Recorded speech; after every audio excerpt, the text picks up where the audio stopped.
Growth is painful, but do you know what's worse? Staying the same. The pain of staying the same. I would rather grow than stay the same. No matter what it takes me to grow, if I perish, I perish. That's my mantra. That's a mantra by Queen Esther in the Bible. If I perish, I perish. No matter what it takes for me to grow. Now, I'm not saying you have to manipulate your way into growth, manipulate people to get what you want or to get into spaces. I just want to give a balance to this. It means I would do what it takes to work hard in the most well-intentioned way, not in a manipulative way to try and maybe sweet talk your way up or manipulate people to get your way or get to a certain position. That's not what I'm talking about. I'm not talking about people with selfish ambition. I'm talking about those people who genuinely want to make impact, who genuinely see a need in the generation and they're like, you know what, with the gift and the talent that I have, I know that I can give into this. But how can you give into this? You do have to put in the hard work. What does it take for you to get to that place? What does it take for you to start that charity? What does it take for you to create an album? But you do what matters, what's necessary to get to that stage. That's what I mean. When a woman is in the final stage of her pregnancy, she has a 9-month fetus in her womb. That baby is still growing. So that baby needs to come out one way or another. That she begins to go through the growing pains to push that baby out. If not, she could have a stillbirth or even lose the child. I think this is just to say that your environment also determines how far you grow. Your environment determines how far you grow. The people that you surround yourself with, the people that you connect with, determines how far you grow. I'll give another quick example. It's the butterfly. The one thing with me is that I do love butterflies. They're just beautiful. I think I see God's glory in everything, but particularly butterflies. There's just something about them, just the process and the way they come to be is so unique. And when you look into a butterfly's wings and you see the way they're designed, you're like, wow, God, you really are a great creator, right? I mean, God's creation is beautiful in general. Like when you look around, like the sky, the moon, everything that God has created is beautiful. But sometimes it be those little things. It doesn't have to be those massive things that we see.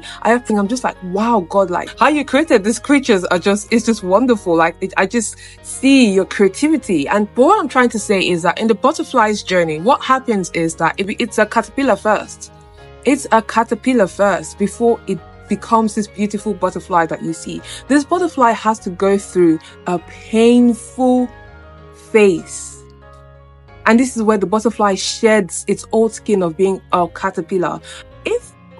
In general, animals can feel pain, and I love to believe that caterpillars do feel pain. So you can imagine the pain that they go through when they are shedding. Imagine the pain that a caterpillar goes through when they are shedding to go into that state of that gelatinous phase where they look messy. And that's what growth is about. Growth is messy. Growth does not look like it. It doesn't look beautiful. That butterfly literally goes through this phase and it's ugly. No one says, oh, this is a beautiful butterfly. So this is for those people that you're like, oh, I don't know if I should start yet, or I should upload that video, or, do that thing that scares you. Do it because you're in your caterpillar phase where you are forming. You're in your phase of forming, and it's totally normal to go through that phase. And it's okay. It doesn't have to look pretty, because not every work that you see today has just gotten to that final stage of being pretty. When we think about the iPhone, every year the iPhone is always upgraded and is always better to an extent, right? And that's what it is about. It's about getting better. It's about upgrading in mind in how we do things. It's not about being perfect. So this is for my perfectionists. I used to be a perfectionist, so I totally understand you if you're that person. So the butterfly, just going back to that butterfly, the butterfly goes through that messy phase before it breaks out of that gelatinous phase and begins to fly. Right? And that's where we're like, oh my God, the butterfly is so beautiful. The butterfly, oh my God, look at the wings, look at this, like so unique. I love this butterfly. That's the beauty of growth. That's the beauty of growth. With growth, you have to keep on shedding old layers because, like I said, life, it's a journey where you continuously learn. You never get there. If you ever feel like you've gotten there in life, no matter where you are, no matter the skills, the wisdom, everything you've acknowledged, I would say, well, good for you. For me personally, I like to say that I'm a lifelong student. I'm going to be a student for the rest of my life because I'm under a master who is Jesus, and he's the best teacher and he's limitless. So I believe that there's so much more for me to learn until the day that I even leave this earth. Life is all about growing. It really is all about growing, and it can be painful. I've had moments in my own journey as well. I'm just going to quickly share one of my growing pain moments. This was where in my previous job, I tend to, I guess I can be quite assertive and direct in how I speak.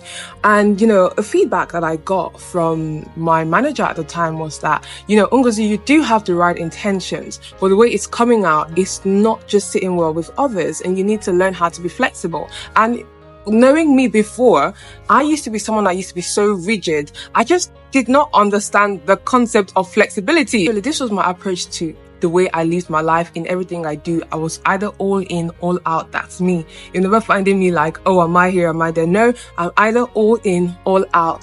And when she was telling me this, I was like, oh God, but this is the way I am, this is the way I speak, like, would I be toning myself down? And I do understand what she was saying in that moment. I needed to be understanding of how other people would take it. But can I be very honest with you? There's a reason why. Now there's no excuse for it. I believe that as long as it was brought to my attention, right, that was an opportunity for me to grow. It didn't sit well with me. I felt so uncomfortable. I cried for days because in my heart, I'm like, God, I'm like the most kindest person. Like, I've never ever want anyone to feel this way, but why do they feel this way? And all of that. And all of those tears were growing pain. Actually, just thinking about it, I actually feel like crying because it was actually a moment of growing pains because I really cared about the people that seemed to just not understand my approach to things or how I worked, right?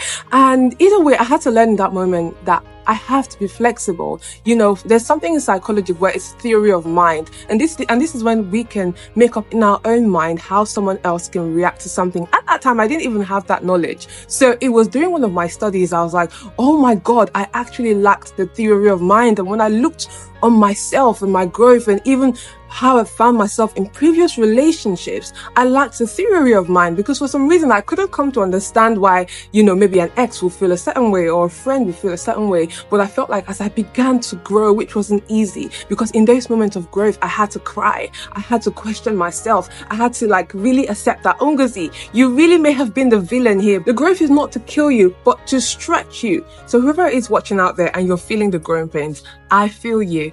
I get you, I understand, but I would rather you stay in that place of growth than stay in the same place because you will regret it. And you don't want to live a life that you regret, do you? One of my clients shared with me that one of her biggest fear on her personal development journey was inconsistency. I literally had to say to her, inconsistency is not a sign of failure. It's a part of growth. What matters is that you keep on getting back up. But you need to understand, and this is why you should never compare yourself to others. You can't expect to get the same result with a person who is doing intentional growth every single day because clearly their results is going to surpass you because they're doing it every day, but somehow you tend to fall and get back up. But even if you do fall and get back up, it doesn't mean that you have failed.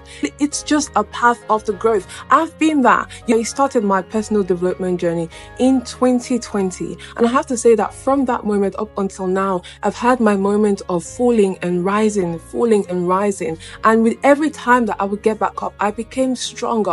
Not just by my power, of course, but by the grace of God too. But I just want to remind you that if you feel like you're inconsistent and that means that you've failed in your personal development growth, no, you've not failed. I can assure you that you've not failed, but it's a path of your growth. But I guess what you want to start gauging is, what do you want? What kind of growth do you want to see? And that kind of growth that you want to see, how much effort do you feel like you need to start putting into that growth? And this is why I am offering this empowerment package to anyone listening today. this, right? So it's about helping you coming out of fear, low self-esteem, to step into your authenticity, your boldness, and begin to start taking risk in life towards your dreams and your aspirations. And also, if you're someone that you feel like, you don't know what your talents, your gifts, and your potentials are, I can help you tap into it, because I believe that God has given every single one of us a gift, and I can help you during this empowerment one-to-one coaching. I do have the foundation package,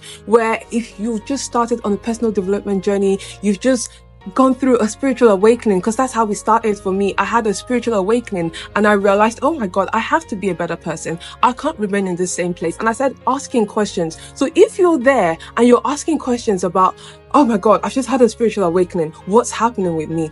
Listen, just drop me a DM, He and She Rises, on Instagram. Happy to help you. You can just click the link on my bio and have a look at the packages that we have. But the foundation package is a good package for you to start working from the root cause of what your self-awareness level is, your self-concept, and how we can help you to begin to come into that place of knowing thyself, of knowing who you are. And then the second package we do have is the Elevate You. And this is when you've already done the foundation work. And in this package, when you come out of this package, you're going to be so ready to just take on your dreams, take on your goals, and nothing would hold you back. The fear of man would have left you, the fear of people, the fear of being seen, all of that would have been broken off you when, by the time you go through these 3 intensive coaching sessions that I will be having with you and Elevate You. And it's the same for foundation package as well. It's 3 intensive coaching sessions. Well, by the time you go through this, your mindset would have shifted in such a way you will not even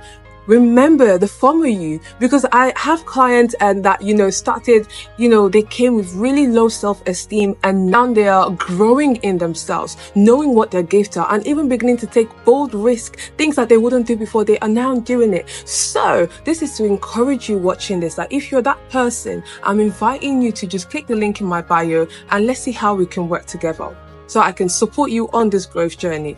Even I myself, I did have a growth plan for this year, and I've yet to actually measure it. But one of them I'd love to share with you was networking for me, because I'm naturally an introvert. I knew that I had to take that step as well for my own personal development and growth. Growth will demand what it needs from you. Are you ready to give it? That's the question. Are you ready to give growth what it demands from you? For you to be able to move from A to B or from B to C, what can you sacrifice in order to help you grow and reach that which you want to accomplish?